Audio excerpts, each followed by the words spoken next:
কে বলতে পারবে আল কোরআন শব্দের অর্থ কি?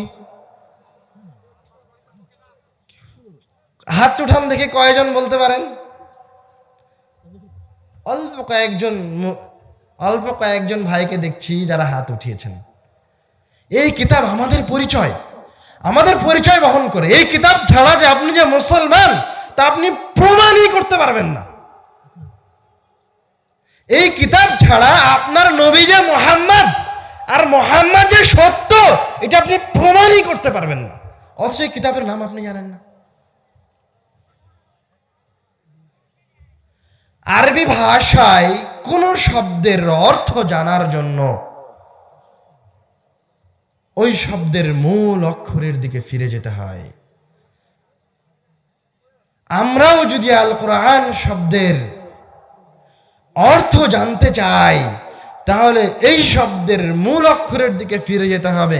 দেখতে হবে আল্লাহ রাব্বুল আলামিন এই শব্দকে তার কিতাবে কি অর্থে ব্যবহার করেছেন। আল্লাহ রাব্বুল আলামিন কোরআনুল কারীমে বলছেন, লা তুহাররিক বিহি লিসানাকা লিতা'জালা বিহি ইন্না আলাইনা জামআহু ওয়া কুরআনা। হে মুহাম্মদ সাল্লাল্লাহু আলাইহি ওয়াসাল্লাম, লা তুহাররিক বিহি লিসানাক লিতা'জালা বিহি। আমি ভলান্টিয়ারদেরকে উদ্দেশ্য করে বলছি, এই যে হ্যাঁ ছেলে, আপনারা এতজন বারবার সামনে আসছেন কেন? কি প্রয়োজন আপনাদের? যার স্টেজে আসার প্রয়োজন আছে তাকে পাঠিয়ে দেন একাই। এতজন আসতে হবে কেন? দেখতে পাচ্ছেন না অসুবিধা হচ্ছে মানুষের? কি করেন? কি দায়িত্ব পালন করেন? সবাই ফিরে যান, সামনে থেকে সরে যান, সবাই সামনে থেকে সরে যান, কাউকে থাকা লাগবে না। আরো পিছনে যান, শেষ মাথায় চলে যান।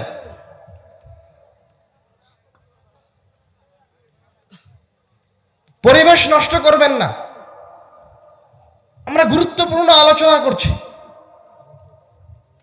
আপনি কিভাবে বুঝবেন? আপনার তো এতটুকু হিদায়াত জ্ঞান নাই।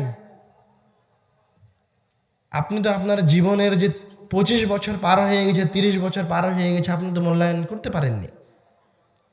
আপনার তো লজ্জাও নাই, শরমও নাই,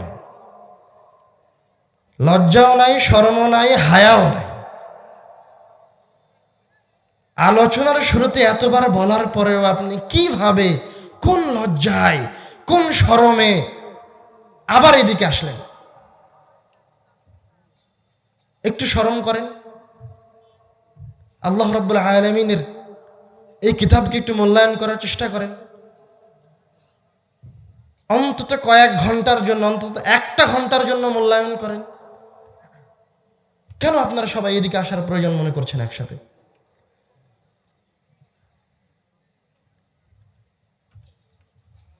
আমরা বলছিলাম আল কোরআন শব্দের অর্থ জানার জন্য কোরআনুল কারীমের কাছেই ফিরে আসতে হবে। আল্লাহ রাব্বুল আলামিন এই শব্দটাকে তার কিতাবে কি অর্থে ব্যবহার করেছেন।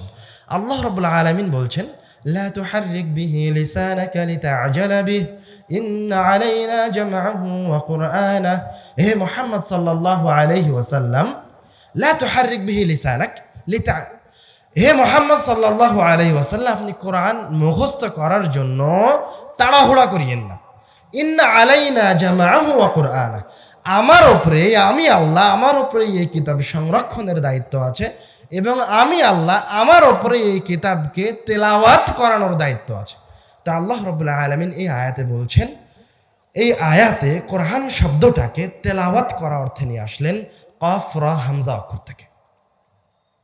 বোঝা যাচ্ছে আল কোরআন শব্দের সবচেয়ে গ্রহণযোগ্য অর্থ হচ্ছে তেলাওয়াত করা, পাঠ করার কিতাব।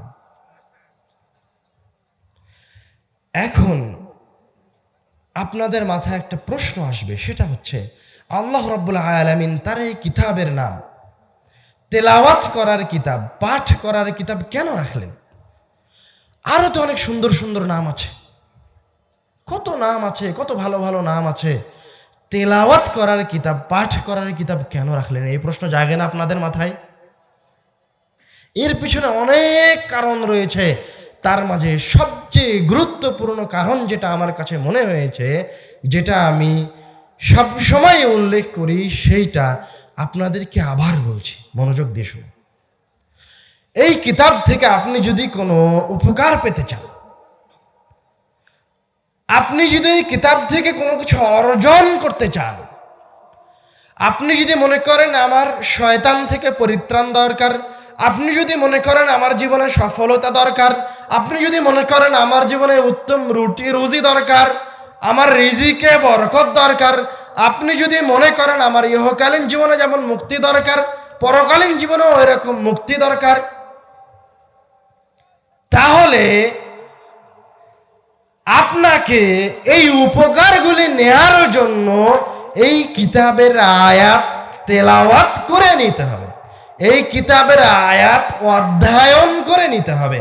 যতক্ষণ পর্যন্ত আপনি আয়াত তেলাওয়াত না করছেন, ততক্ষণ পর্যন্ত এই কিতাব আপনার কোনো উপকার করতে পারবে না। এই জন্য আল্লাহ রাব্বুল আলামিন এই কিতাবের নাম কি রেখেছেন? তেলাওয়াত করার কিতাব, পাঠ করার কিতাব। বুঝতে পারেননি মনে হয়, মনে হচ্ছে বুঝতে পারেননি। আরো স্পষ্ট করে বলি, মনে করেন আপনি কোরআনুল কারীম দিয়ে একটা দুর্গ নির্মাণ করেছেন। কোরআনুল কারীম দিয়ে একটা দুর্গ নির্মাণ করে আপনি যদি ওই দুর্গের ভিতরে ঢুকে যান, তবু এই কোরআনুল কারীম, এই কিতাবগুলি আপনার বিন্দু মাত্র উপকার করতে পারবে না, সরিষা সমপরিমাণ উপকার করতে পারবে না, যতক্ষণ না আপনি বিপদ থেকে বাঁচার সূরাটা তেলাওয়াত করছেন। কথা কি স্পষ্ট হয়েছে? মানে কোনো উপকার নেওয়ার জন্য এই কিতাবের আয়াত তেলাওয়াত করতে হবে।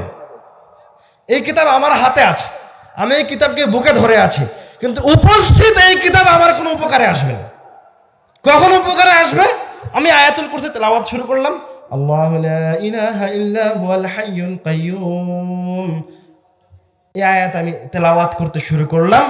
এবার এই আয়াতের যে কার্যক্ষমতা রয়েছে, এই আয়াত যে শয়তানকে দূরে সরিয়ে দিতে পারে, এই আয়াত যে নিরাপত্তা দিতে পারে, এই আয়াতের কাজগুলি শুরু হয়ে গেল যখন আমি আয়াত তেলাওয়াত করতে শুরু করলাম। তখন কথা কি এবার বুঝতে পেরেছেন?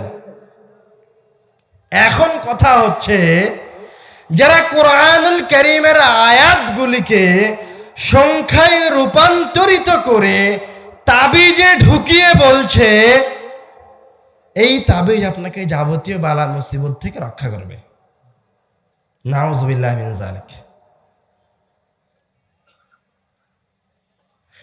আল্লাহ রাব্বুল আলামিন বলছেন এই কিতাব ততক্ষণ উপকারে আসবে না। রাসূল সাল্লাল্লাহু আলাইহি ওয়াসাল্লাম অসংখ্য হাদিসের মাঝে বলেছেন এই কিতাব ততক্ষণ পর্যন্ত উপকারে আসবে না যতক্ষণ পর্যন্ত না এই কিতাবের আয়াতগুলি তেলাওয়াত করা হচ্ছে। তাহলে আপনি কুরআনুল কারীমের আয়াতগুলি সংখ্যায় রূপান্তরিত করে তাবিজে ঢুকিয়ে কিভাবে বলেন যে এই তাবিজ আপনার উপকার করবে? এই তাবিজ কোনোদিন কারো বিন্দু মাত্র উপকারে আসবে না। এই তাবিজে কার উপকার আছে? এই তাবিজে শয়তানের উপকার আছে। এই তাবিজে শয়তানের প্রথম উপকার হচ্ছে ওই যে আমরা বললাম কোরআন তেলাওয়াত করলে কোরআন আপনাকে হেদায়াত দিবে। ওই যে আমরা বললাম কোরআন তেলাওয়াত করলে কোরআন আপনার অন্তরে থাকা বক্রতা থেকে বের করে নিয়ে আসবে, পাপগুলিকে ধুয়ে মুছে পরিষ্কার করে পবিত্র করে দিবে। এই জায়গায় শয়তানের লাভ হলো কোরআন ছেড়ে দেওয়াতে, যে আপনি কোরআন ছেড়ে দেওয়ার মাধ্যমে হেদায়েত থেকে দূরে সরে গেলেন। এটা শয়তানের প্রথম লাভ।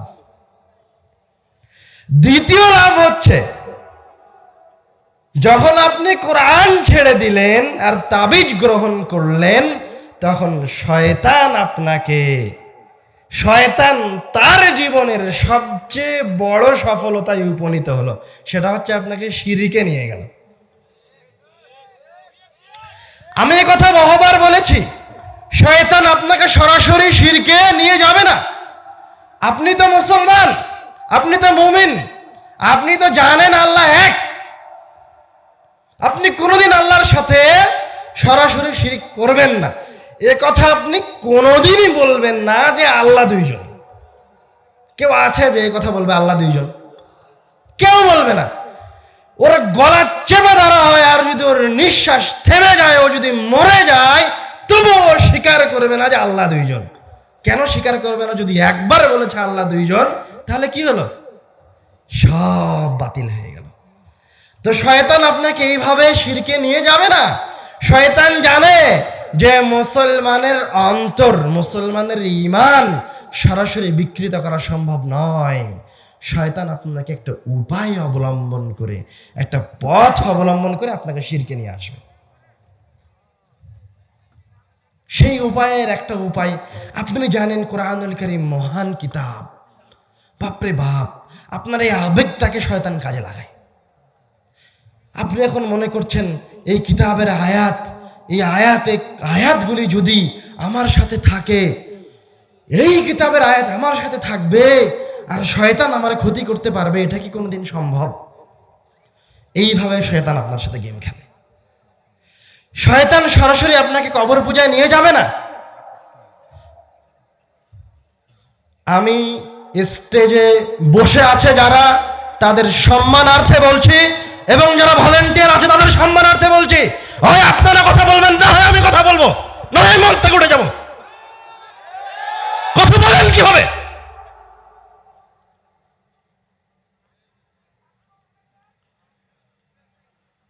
কোনদিন কি কোরআনুল কারীমের মাজলিসের আদব শিখেননি?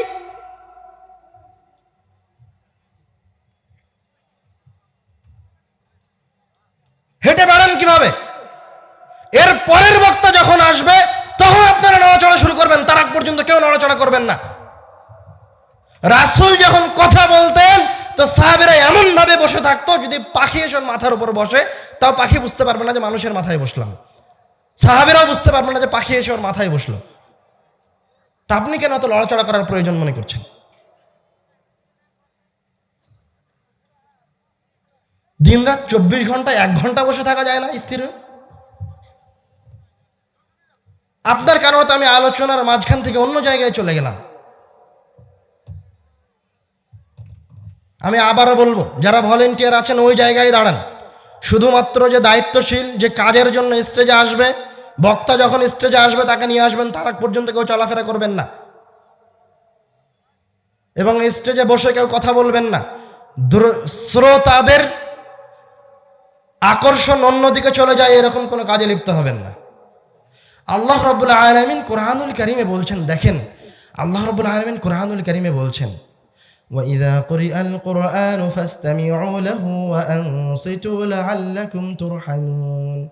আল্লাহ কত দয়ালু। وَإِذَا قُرِئَ الْقُرْآنُ فَاسْتَمِعُوا لَهُ وَأَنصِتُوا। যখন তোমাদের সামনে কোরআনুল কারীমের আয়াত তেলাওয়াত করা হয়, তখন তোমরা তোমাদের মুখগুলিকে বন্ধ করে নাও। হাঁটা চলাফেরা তো বহু দূরের কথা,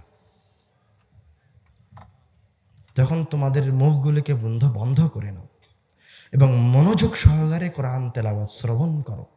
তোমরা যদি মুখ বন্ধ করে মনোযোগ সহকারে কোরআন তেলাওয়াত শ্রবণ করো, শুধুমাত্র এই তেলাওয়াত শ্রবণ করার বিনিময়ে আল্লাহ রাব্বুল আলামিন তোমাদের উপর রহমত বর্ষণ করবেন।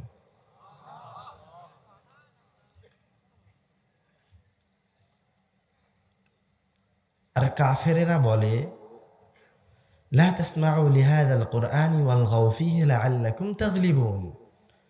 যখন তোমাদের সামনে কোরআন তেলাওয়াত করা হয়, তখন তোমরা ওই তেলাওয়াতে বাধা দেওয়ার চেষ্টা করো। তো আপনি যে বারবার বাধা সৃষ্টি করছেন, আপনি কার অনুসরণ করছেন? কার আদর্শে আদর্শিত হচ্ছেন? আপনার অজান্তেই শয়তান আপনাকে ওয়াসওয়াসা দিচ্ছে। আপনাকে খুব মনোযোগী থাকতে হবে যেন শয়তান আপনাকে ওয়াসওয়াসা না দিতে পারে। আমাদের এই আলোচনায় ফিরে যাওয়ার আগে আরেকটা কথা বলি। কোরআনুল কারীম তেলাওয়াত করার জন্য কি বলতে হয়? শুরুতে আউযু বিল্লাহি মিনাশ শাইতানির রাজিম বলে তেলাওয়াত শুরু করতে হয়। দেখেন আল্লাহ কতটা সূক্ষ্মতার সাথে এই কিতাবকে অবতীর্ণ করেছেন। আমাদের প্রত্যেকটা কাজ আমরা বিসমিল্লাহ বলে শুরু করি, খাই বিসমিল্লাহ বলে, গাড়িতে উঠি বিসমিল্লাহ বলে, আমাদের কাজ সম্পাদন করি বিসমিল্লাহ বলে, সবই করি বিসমিল্লাহ বলে। আর সবচেয়ে মহান কিতাব, সবচেয়ে সম্মানিত কিতাব যখন আমরা তেলাওয়াত শুরু করব, তখন আল্লাহ বলছে এখন তোমাদেরকে বিসমিল্লাহ বলতে হবে না, এখন তোমরা কি বলো, ফাস্তাইয বিল্লাহি মিনাশ শাইতানির রাজিম, তোমরা আল্লাহর কাছে বিতাড়িত শয়তান থেকে আশ্রয় চাও। কি বুঝলেন আপনি? কি বুঝলেন? শয়তান এই কিতাবের সবচেয়ে শত্রু, বড় শত্রু। কেননা এই কিতাব আপনাকে যত দ্রুত হেদায়াত দিবে, যত দ্রুত আপনার দৈনন্দিন জীবনের কাজে আসবে এই কিতাব, অন্য কোনো কিছু এত দ্রুত কাজে আসবে না। যত দ্রুত এই কিতাব আপনার অন্তরকে পরিশুদ্ধ করে দিবে, যত দ্রুত এই কিতাব আপনাকে জান্নাতের দিকে নিয়ে যেতে পারবে, অন্য কোনো কিছু পারবে না। তো এই কিতাবের কার্যক্ষমতা যদি আপনি আপনার অন্তরে জারি রাখতে চান, তাহলে কি করতে হবে? আগে আল্লাহর কাছে শয়তান থেকে পরিত্রাণ চাইতে হবে, আউযু বিল্লাহি মিনাশ শাইতানির রাজিম বলতে হবে, যাতে করে শয়তান আপনাকে ওয়াসওয়াসা না দিতে পারে। আমরা বলছিলাম আল্লাহ রাব্বুল আলামিন তার কিতাবকে তেলাওয়াতের জন্য দিয়েছেন। আল কোরআন শব্দের অর্থ হচ্ছে তেলাওয়াত করার কিতাব, অধ্যয়নের কিতাব। আমরা এই জায়গায় আলোচনা করতে বলেছি, যারা এই কিতাবকে তাবিজে রূপান্তরিত করে মুসলমানদেরকে বলছে যে এই কিতাব তোমাদেরকে, তাবিজ তোমাদেরকে, যারা এই কথা বলছে এই তাবিজ তোমাদেরকে তোমাদের যাবতীয় বিপদ বালা মুসিবত থেকে রক্ষা করবে, তারা নেহায়াত ডাহা মিথ্যুক।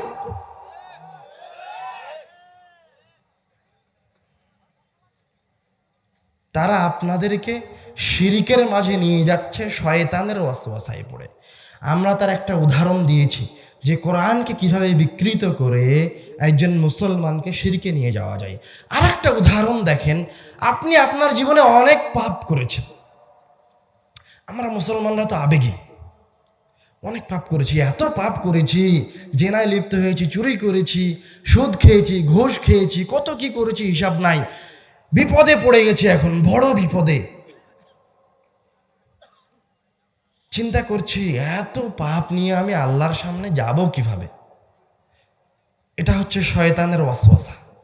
এখন একজন এসে আপনাকে বলবে যে অমুক জায়গায় একজন বাবা আছে, একজন দরবেশ আছে, অমুক এলাকায় একটা মাজার আছে, যে ওই মাজারের ওয়ালি যার জন্য দোয়া করত, ওই ব্যক্তির দোয়া কবুল হয়ে যেত, ওই ওয়ালির অনেক কেরামত আছে।